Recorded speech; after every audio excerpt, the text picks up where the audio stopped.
Hello YouTube. Bonjour à tous, bienvenue sur AquarioTube. Alors, je vous en parlais hier et il est arrivé aujourd'hui mon petit CO2 splitter. Voilà, donc il est là. Ça va me permettre de diviser ma sortie CO2 vers 3 sorties. Donc, je vais en utiliser que 2 en l'occurrence.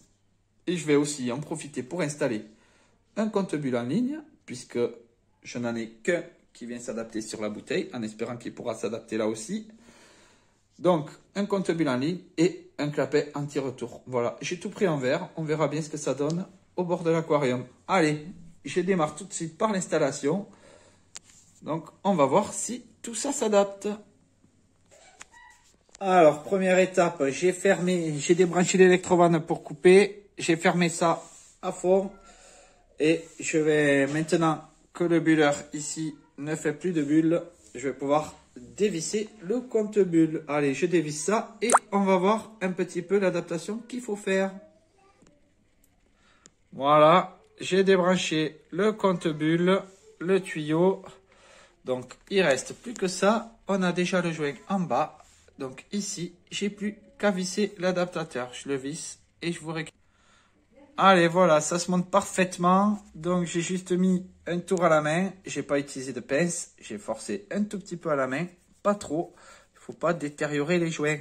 Voilà. Donc, prochaine étape. Venir dévisser ici. Voilà. Donc là, on a déjà un petit joint. Donc, c'est parfait. Je vais venir y enquiller mon compte-bulle. Ah, et voilà, c'est pareil. J'ai serré juste à la main. Donc, tout se monte parfaitement bien. J'ai plus qu'à remettre un petit tuyau. Donc, depuis là, donc on passe la bague dans le tuyau. On pionte bien le tuyau. Et on resserre la bague. C'est un presse-étoupe.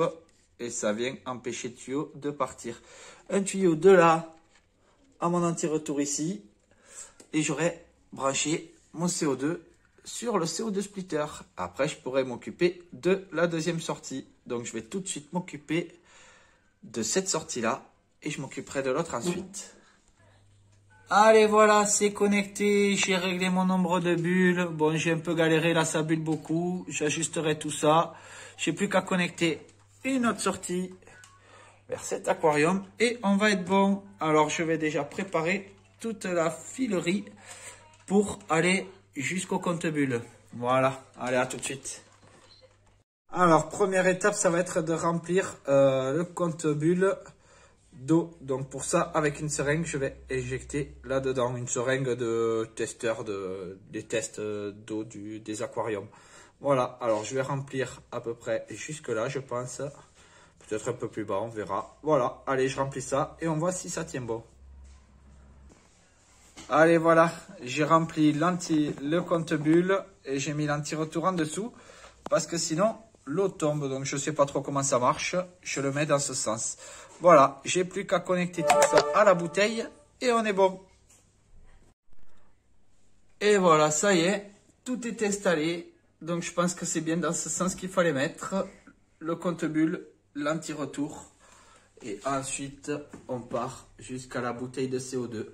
Voilà, donc une bouteille de CO2 pour 2 aquariums.